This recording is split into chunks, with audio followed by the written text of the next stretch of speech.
In 1971, a journalist tried to corner one of the most powerful men in America with an aggressive, insulting question, the kind designed to provoke a defensive outburst on camera. The man simply looked at him, said nothing, let the silence stretch for what felt like an eternity. And then, calmly, he asked the journalist to repeat the question. The journalist crumbled. He stammered, softened his tone, and lost every ounce of the aggression he'd walked in with. The powerful man had won the entire exchange without defending himself once. He understood something that almost no one is ever taught.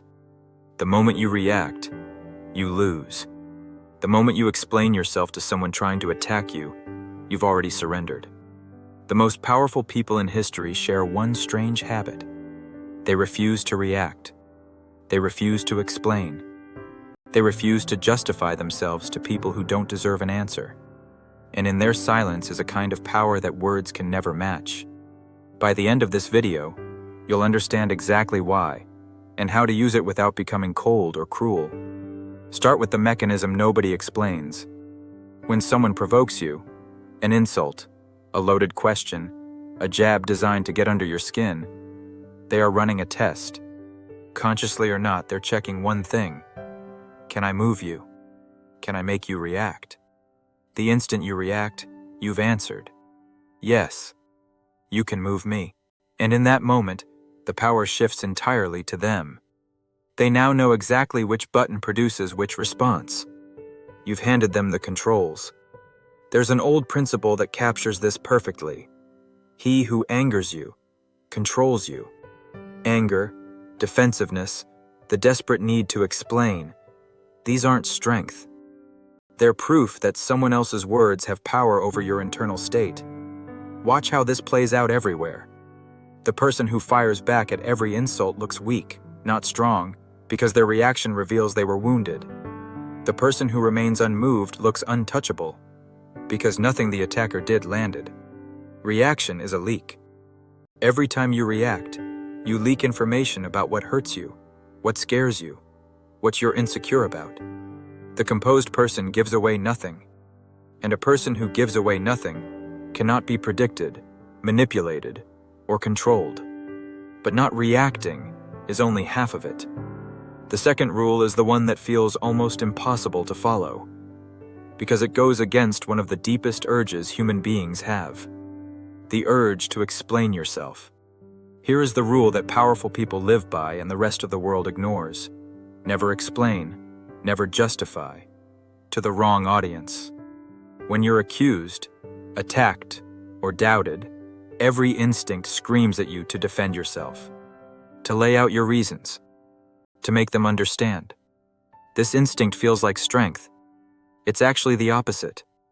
Think about what explaining communicates. It says, I need your approval. I need you to accept my version. I'm not at peace unless you agree with me.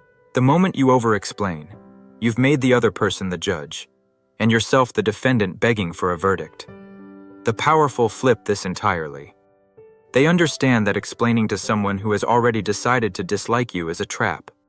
No amount of justification will satisfy a person whose goal was never understanding. It was control. Every word you offer just gives them more material to twist. There's a sharp old line for this. Never complain, never explain. The strongest figures in history followed it because they understood that their actions, not their justifications, would speak. Explaining your decision to a hostile audience doesn't make you understood. It makes you smaller. This doesn't mean never communicating. With people who've earned your trust, who genuinely want to understand, explain freely. The rule is about the others. The critics, the provokers, the bad faith attackers. To them, you owe nothing. And silence, in their direction, is the most powerful answer you can give. Now the active weapon underneath all of this, silence itself. Most people experience silence as discomfort. In an argument, a negotiation, a tense conversation, the second a pause appears, they rush to fill it.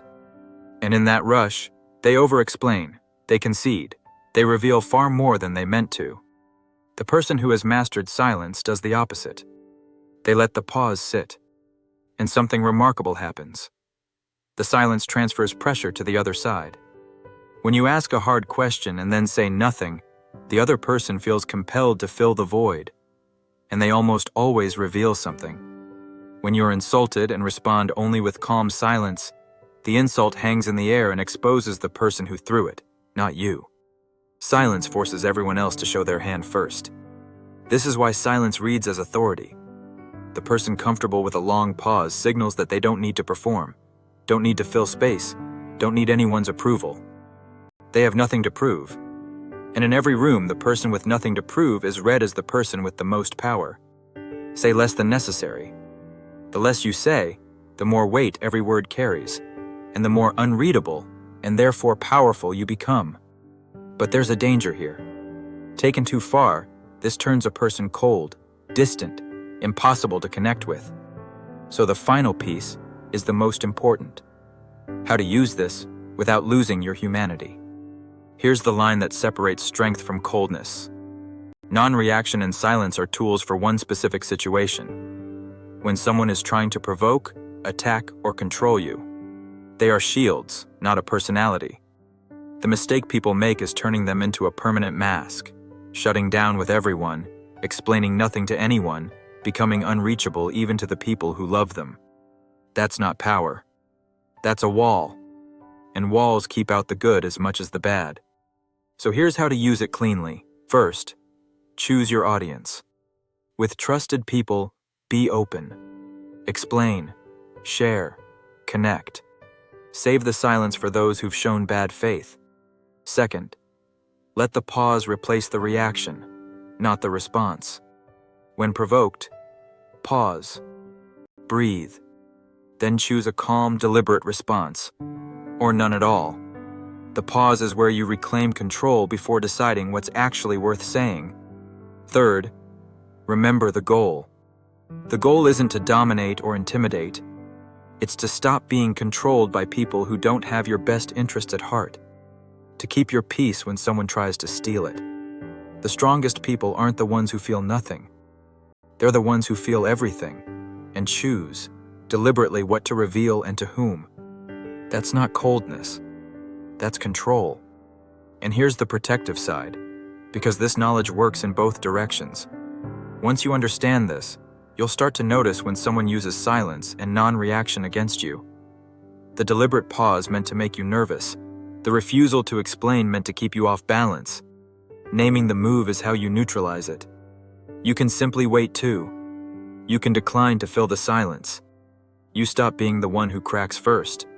Used well, this is one of the most freeing skills a person can build. Not a weapon to wound people. A shield to protect your own peace. The journalist in 1971 walked in loud and certain, armed with a question designed to wound. He walked out defeated. Not because the powerful man out-argued him, but because the powerful man refused to play the game at all. That's the real lesson. You don't win every battle by fighting harder. Sometimes you win by refusing to react at all. The world will try to provoke you, to rush you, to make you explain yourself. You don't owe them a reaction. Your silence was always the most powerful answer.